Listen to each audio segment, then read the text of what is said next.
145th Street Short Stories by Walter Dean Meyers. Short story number 2, The Baddest Dog in Harlem. We were all sitting around on the rail outside of Big Joe's place, trying to figure out which was the best fighter of all time. We had this conversation before, but what everybody got mad this time was Willie Murphy. Willie was in his 30s and maybe even older, and was the kind of guy who thought that just because he was old, it meant he knew more than anybody. You have to go with Joe Louis being the best fighter of all time, Willie said. Joe held the championship for longer than anybody. That's because he didn't have to face Ali, Tommy said. How about Roberto Duran? Pedro was sitting on the folding chair that was chained to the gate that covered Big Joe's place. Duran's not a heavyweight, Willie said. When you talk about the greatest fighters of all time, you have to talk about heavyweights. Why? That's what I said. Because you do, Willie answered. Now that was a lame answer, and everybody there, with the exception of Willie, knew it. The conversation was getting too stupid, and I knew it was going to get worse because Mr. Lynch was coming down the street. Mr. Lynch was so old he had washed dishes at the Last Supper. Whatever you said, he would bring up something from 1,000 years ago that nobody ever heard about. What you young people talking about? Mr. Lynch motioned for Pedro to get off the chair. These know-nothing kids thinking Ali could have taken Joe Louis. Willie started flapping his lips again. Ali couldn't have taken Joe Louis if Joe was fighting with a paper bag over his head. Ain't none of them could beat Jack Johnson, Mr. Lynch said, parking his butt on the chair. Jack Johnson was the champion of the world, and he fought all over the world. Ali would have ate him up, Willie went on. Now that's one thing I know. Just when I was heated up enough to go upside Willie's head, we heard this squealing on the corner, and we looked up and saw 2 police cars come tearing around the corner. They pulled right in front of us, and the cops come out with their guns out. Now, I wasn't a fool, and I knew when the police come tearing like that, they're looking for somebody. I did just like everybody else, leaning on the rail did, said a quick prayer, and put on my innocent face. One of the cops came over to us. How long you guys been here? 2 hours, maybe 3 hours, Pedro said. Except for Mr. Lynch, he just got here. The cops took a glance at Mr. Lynch. Then he went over to Willie and started patting him down. Willie just stood there, and I hope he didn't have anything on him illegal. Then the cop asked him how long he had been there, and Willie told him the same as Pedro did, except for Mr. Lynch. We had all been there about 2 hours. Then I saw an officer pointing to one of the buildings. And when he did that, all the cops got around behind their cars and started crouching down as if they were expecting some heavy shooting. Hey, we're gonna move on down the street, Tommy called out to the cops. You stay right where you are, this big cop called out, and like he meant it too. Then the next thing we did was to look up at the building to see if we could spot anyone shooting.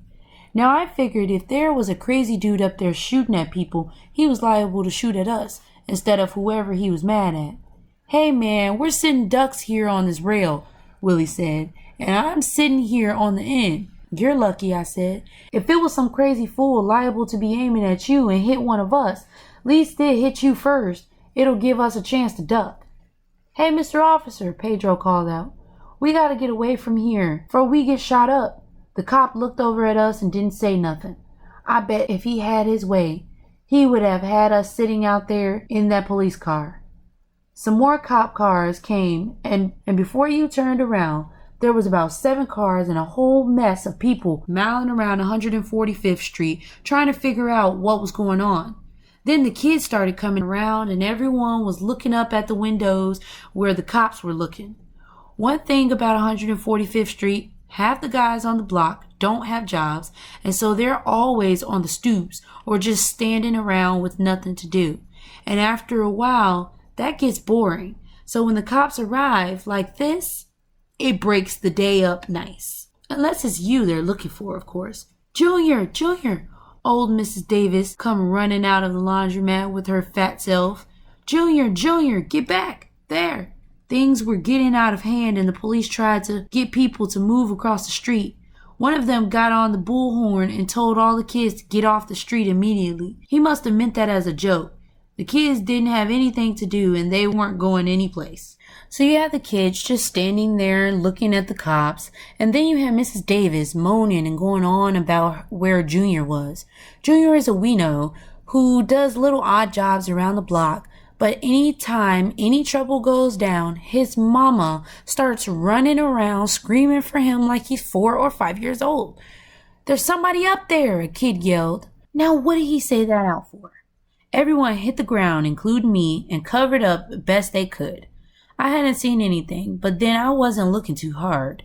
The thing I didn't want to be is a witness. Once I got on the ground, I figured I was going to stay on the ground until the mess was over with.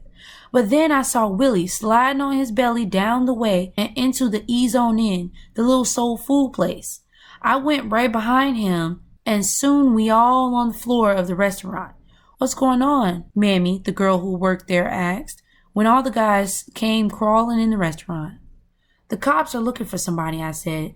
"You better get on down here on the floor next to me so I can protect you." Flood, the manager, was eating a sandwich and he just slid down to the floor and kept on eating. Right then, a police officer came in and told everybody to get down.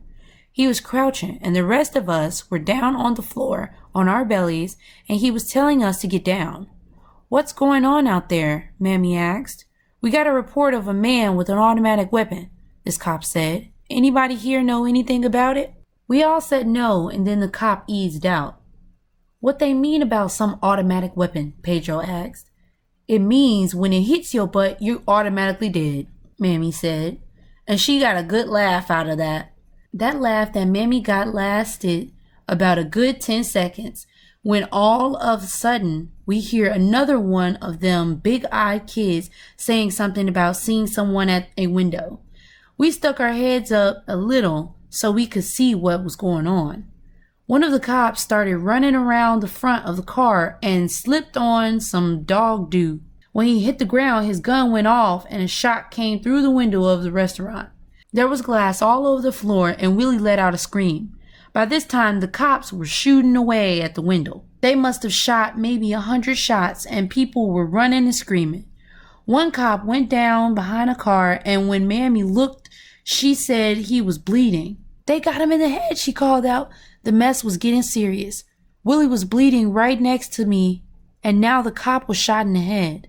I slid over to the counter and started to get behind it. "We don't allow nobody behind the counter," Flood said. "You know that." Outside, the shooting started again, and I squinched under the counter the best I could. Mammy got down next to me, and I put my arm around her, and she snuggled up. After a while, the shooting stopped, and I heard somebody outside say, "They got the guy with the automatic weapon, and it was some Arab." We waited for a while, and then started getting up from the floor. I stayed behind the counter in case it broke out again. Then we all kind of edged around outside to see what we could see.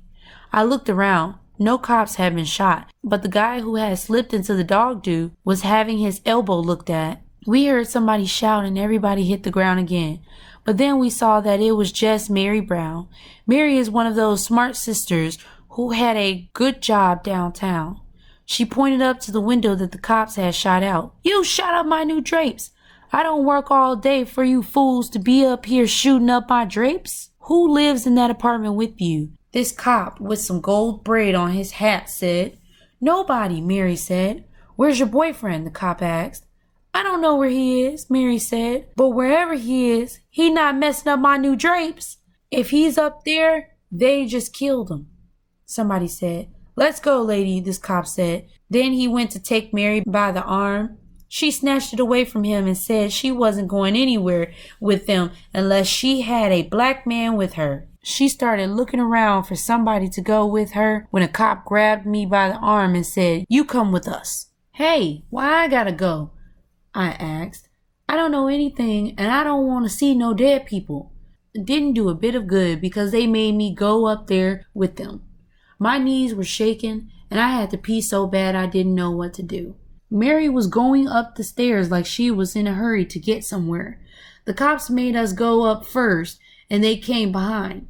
I tried to turn around and they gave me a push in the small of the back, but I saw they had their guns out and they were looking more tense with every step.